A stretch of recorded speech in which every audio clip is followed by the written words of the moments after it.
सध्या महाराष्ट्रात एक मोठी बातमी समोर आली आहे.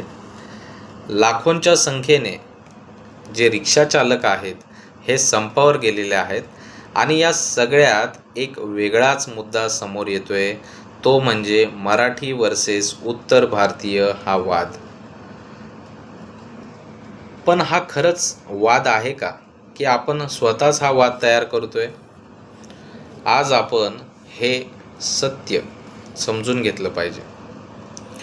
मुंबई, ठाणे, कल्याण, डोंबिवली या सगळ्या भागांमध्ये रोज लाखो लोक रिक्षावर अवलंबून असतात.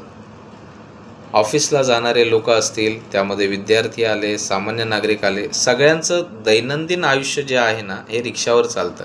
आणि जेव्हा असा संप होतो तेव्हा सर्वात मोठा त्रास कोणाला होतो, तर तो सामान्य माणसालाच होतो. वेळेवर ऑफिसला पोहोचता येत नाही, विद्यार्थ्यांना उशीर होतो आणि सगळं जी दिनचर्या असते, जे शेड्यूल असतं, ते सगळं विस्कळीत होतं. पण दुसऱ्या बाजूला पाहिलं तर रिक्षाचालकांचेही काही खरे प्रश्न असतात.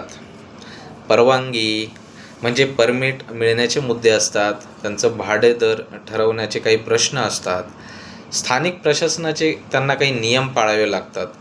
आणि ह्या सर्वांमध्ये सगळ्यात महत्त्वाचं म्हणजे जी काही वाढती स्पर्धा आहे.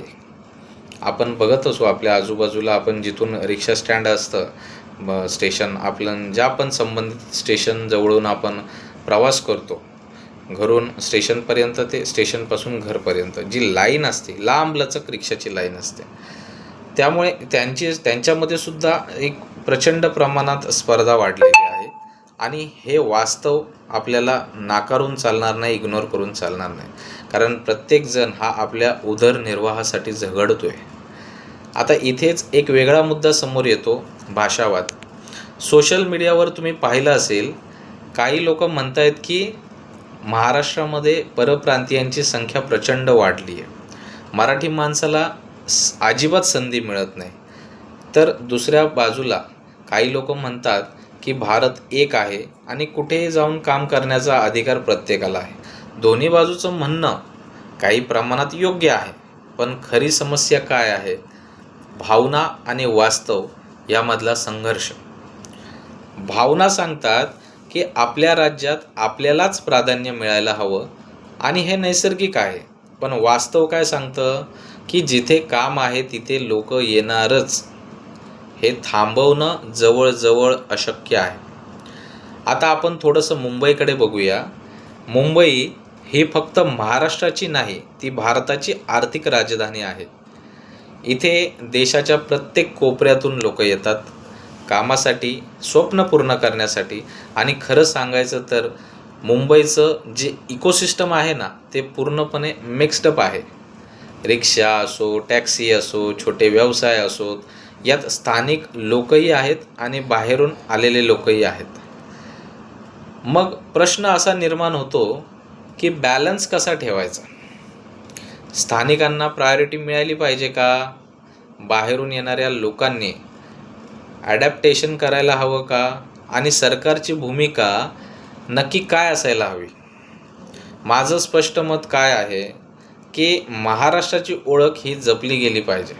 मराठी भाषा असो, आपल्या इथली संस्कृती ही आपली ताकद आहे आणि ती प्रत्येकाने रिस्पेक्ट केलीच पाहिजे. पण त्याचवेळी भारत हा एकच देश आहे. कोणत्याही राज्यात जाऊन काम करणं हा प्रत्येक भारतीयाचा अधिकार आहे आणि तो आपण नाकारू शकत नाही.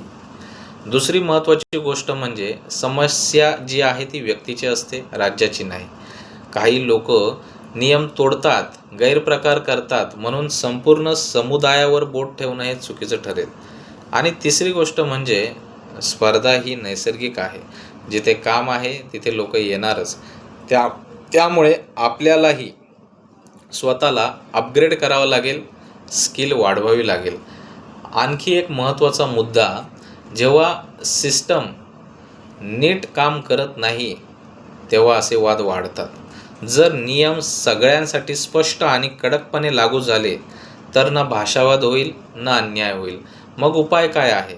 नियम सगळ्यांसाठी समान असले पाहिजेत. इल्लिगल गोष्टींवर स्ट्रिक्ट ॲक्शन झाली पाहिजे. स्थानिक युवकांना ट्रेनिंग आणि सपोर्ट मिळायला हवा. बाहेरून येणाऱ्या लोकांनी किमान बेसिक मराठी भाषा तरी शिकली पाहिजे. आणि महाराष्ट्र सरकारने स्पष्ट पॉलिसी आणली पाहिजे ज्यामुळे सगळ्यांना न्याय मिळेल. कारण शेवटी भाषावाद वाढवून काहीही मिळणार नाही. न रोजगार वाढणार आहे, न विकास होणार आहे. उलट तणाव वाढेल आणि समाजात एक दरी निर्माण होईल. शेवटी एकच सांगतो, जसा महाराष्ट्र आपला आहे ना, तसा भारतही आपलाच आहे. जर आपण एकमेकांचा आदर केला, नियम पाळले आणि समजूतदारपणाने वागलो तर सगळं व्यवस्थित चालेल. त्यामुळे वाद नको, समजूतदारपणा हवा. तुम्हाला काय वाटतं? भाषावाद योग्य आहे का की अयोग्य? बाहेरच्या लोकांनी काय करायला हवं आणि स्थानिकांना काय मिळायला हवं? कमेंटमध्ये तुमचं मत नक्की वाचायला आवडेल. त्यामुळे आवर्जून कमेंट करा. धन्यवाद.